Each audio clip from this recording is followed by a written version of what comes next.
Oi, oi, tudo bem com vocês? Eu sou Rosilene Braga, neuropsicanalista, e na nossa pílula terapêutica de hoje nós vamos trabalhar o tema família. Para quem não sabe, eu tenho um programa de assinatura mensal chamado Clube da Cura e a cada mês nós desenvolvemos um dos pilares da Roda da Vida. E nesse mês de novembro nós estamos trabalhando o tema família. E aí, pensando nisso, em ajudar a melhorar cada vez mais os nossos relacionamentos familiares, tanto com a família de origem quanto com a família atual, o tema de hoje é verdades sobre o casamento. Então, nós vamos refletir aqui um pouquinho sobre algumas verdades a respeito do matrimônio e que a gente precisa se atentar a ela para termos aí um relacionamento matrimonial de mais qualidade, de mais harmonia. E a primeira verdade que eu quero trazer para vocês é que casamento feliz dá trabalho. Isso, é isso mesmo, gente. Para que eu tenha um relacionamento satisfatório, para que eu tenha um relacionamento bom, eu vou precisar dedicar tempo, energia, disponibilidade para que eu tenha um relacionamento saudável e harmônico. Relacionamentos felizes, eles não são força do acaso. Né? Não é só juntar duas pessoas debaixo do mesmo teto, né? Cada um com as suas histórias de vida e acreditar que aquilo vai dar certo. Eu preciso me dedicar. Assim como a gente precisa cuidar de uma planta, de um animal, a gente também precisa cuidar da relação afetiva.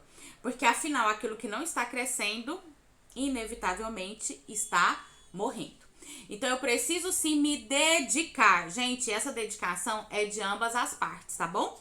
Não é apenas um dos lados que tem que fazer. Tem gente que casa e tá esperando a outra parte fazer tudo, resolver tudo, me dar aquilo que eu preciso, né? E muitas vezes são anseios infantis que eu estou esperando que o outro supra e o outro não tem essa responsabilidade, né? Na verdade, eu preciso cuidar das minhas necessidades pessoais e particulares para que o outro também cuide das necessidades dele e assim a gente possa agregar valor na vida um do outro, ok? Segunda verdade aí sobre o casamento. Tem pessoas que se questionam assim: nossa, eu acho que eu não casei com a pessoa certa. Será que eu casei com a pessoa certa? E aí eu tenho uma reflexão aqui para você. E será que você também é a pessoa certa para o outro? Porque muitas vezes a gente quer que o outro seja a pessoa certa. E será que eu também estou preocupada em me tornar, em ser essa pessoa certa para a outra pessoa? E aí eu quero trazer uma reflexão ainda um pouquinho mais além. Será que eu sou a pessoa que faz as coisas que são mais certas, mais adequadas dentro dessa relação afetiva? Porque muitas vezes nós estamos dentro de uma relação e a gente nem torce para que o outro acerte, para que o outro também faça aquilo que é certo.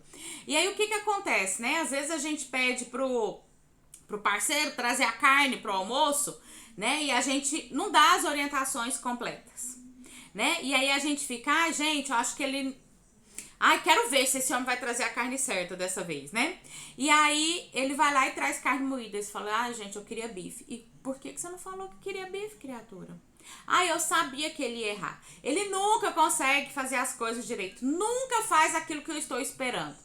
Gente, as pessoas não têm bola de cristal, tá bom? Então, eu preciso comunicar exatamente aquilo que eu quero para que o outro tenha mais chances de atender as minhas expectativas. Então, reflita sobre isso, né? Eu sou a pessoa que tem feito o que é melhor para a minha relação afetiva? Ok? Vamos lá, para mais uma verdade. Pare com essa fantasia de querer mudar o outro. Tem gente que tá casada aí 20 anos e tem a expectativa que vai mudar o companheiro, que vai mudar a companheira. Essa expectativa, gente, ela é muito infantil. Ela é, inclusive, ingênua. Ninguém muda ninguém. A melhor coisa que você pode fazer pelo seu parceiro, pela sua parceira, é se tornar a sua melhor versão. Seja o melhor que você puder ser e que essa luz sua brilhe tanto e ela alcance a outra pessoa a ponto da pessoa falar assim, nossa, eu também quero beber dessa fonte que você está bebendo. Nossa, eu também quero aprender com você. Porque normalmente, né, a pessoa tá aí dizendo que tá fazendo um monte de coisa, tá se desenvolvendo, lendo livro e o outro, será que essa minha luz tá irradiando tanto que o outro consegue perceber? Sem que eu tenha dito isso, né? Às vezes eu tenho pessoa dentro do processo terapêutico que diz assim, nossa, Rosilene, eu já mudei tanto e o outro não tá percebendo. Por quê, gente? A mudança, como é que eu verifico ela? É pelo comportamento. Se eu continuo com o mesmo comportamento e acreditando que eu mudei só aqui dentro, e talvez você tenha mudado mesmo aqui dentro, mas só tem como o outro ter essa percepção pela maneira que você se comporta, pela maneira que você fala, a maneira que você escolhe as palavras.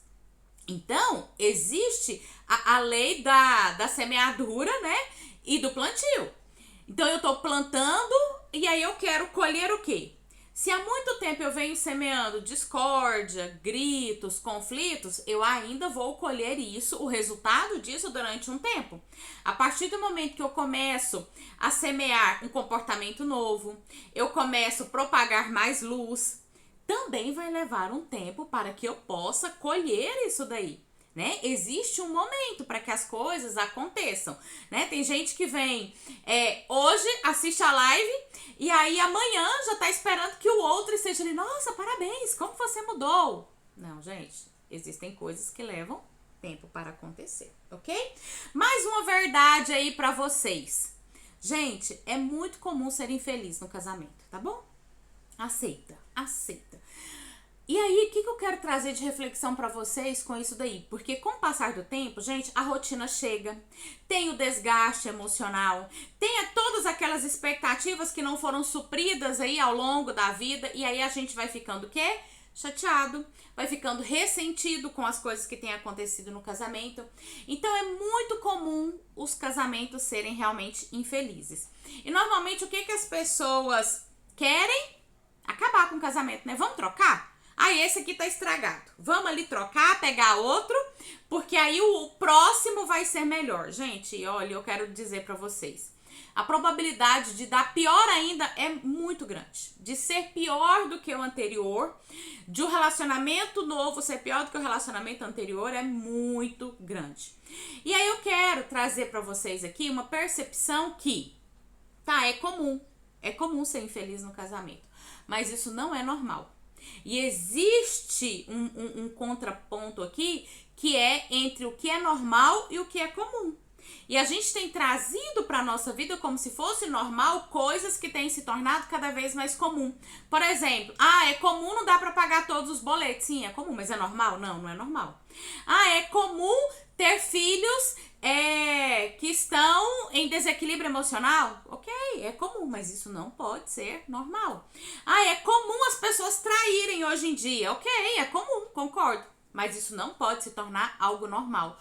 Porque a partir do momento que você começa a aceitar isso como normal dentro da sua vida, que vai fazer parte das normas que regem a sua vida, o seu comportamento, o seu resultado, aí tem uma coisa totalmente em desequilíbrio com isso daí, tá? Então não aceite esse comum para a sua vida como se fosse normal. É comum? É comum, mas o que eu posso fazer então para sair do que é comum e ter um relacionamento muito melhor, muito mais abundante? Então é comum as pessoas nem conversarem dentro de casa, nem dialogarem. É comum, mas não pode ser normal. É comum só trabalhar e pagar boleto? É muito comum, mas não é normal, ok? Mais uma verdade para você aqui em relação ao casamento, que é: emoção não é ferramenta para resolver conflitos.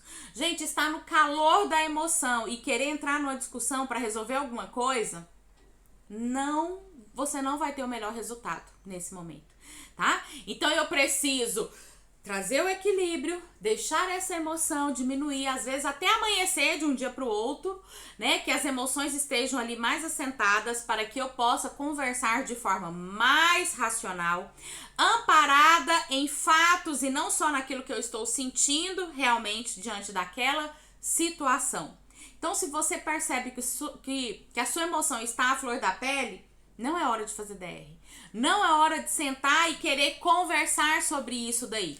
Por quê? Porque quanto mais eu estiver amparada, com a minha emoção equilibrada, mais amparada na razão, melhor vai ser o resultado para resolver aquele conflito, ok?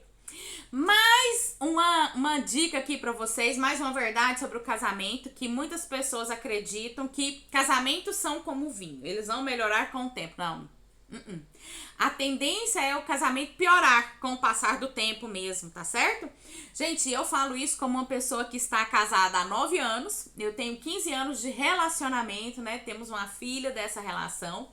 E lá no começo eu tinha as minhas ressalvas também sobre o casamento. Demorei muito pra casar, porque eu tinha as minhas ressalvas, né? Eu tinha os meus padrões inconscientes que precisaram ser olhados, ser trazidos para a luz, né? Para que eu pudesse realmente me dedicar, estar plena numa relação afetiva. E isso, gente, é uma construção diária, tá? Então, para que o casamento siga essa regra aí dos vinhos, né? Que os vinhos melhoram com o tempo, tá? E o casamento não melhora com o tempo. Ele só vai melhorar, gente, se ele tiver numa condição adequada. Assim como o vinho, né, armazenado adequadamente, dentro do recipiente adequado, sob uma temperatura também adequada, numa umidade pronta para isso.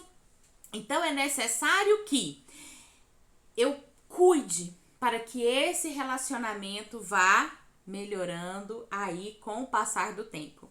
Ele pode se tornar muito melhor, claro, gente, porque conforme o tempo vai passando, a gente deixa aqueles conflitos, aquelas pecuinhas, né, lá do início da relação. Dizem que o primeiro ano de casado é o pior de tudo, né, quando a gente come o primeiro pacote de sal ali junto mesmo. Então, se eu estou dedicada, se eu estou dentro dessa relação bem intencionada. E aí, o que é ser bem intencionada dentro da relação? Gente, é fazer o que é de melhor. Escolher bem as palavras, deixar a emoção assentar antes de querer resolver um conflito, de ser aquela pessoa que torce para o parceiro, para a parceira também acertar dentro dessa relação. Porque muitas vezes tem casais que levam a relação como se o outro fosse um adversário. Se a gente estivesse aqui disputando para ver quem é que faz mais pontos. Ah, essa eu acertei, ponto para mim.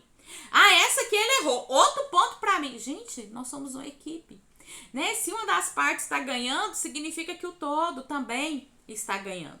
Então eu preciso cuidar para que o meu relacionamento se torne melhor.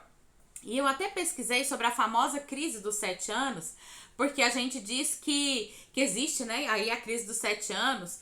E o que é a famosa crise dos 7 anos? Gente, depois de 7 anos de relacionamento, muita coisa já entrou na rotina, não tem mais aquela emoção, o frio na barriga ali dos primeiros momentos, né, dos primeiros meses de relação. Os móveis da casa já estão gastos, as toalhas estão encardidas ou velhas já, né, desbotadas.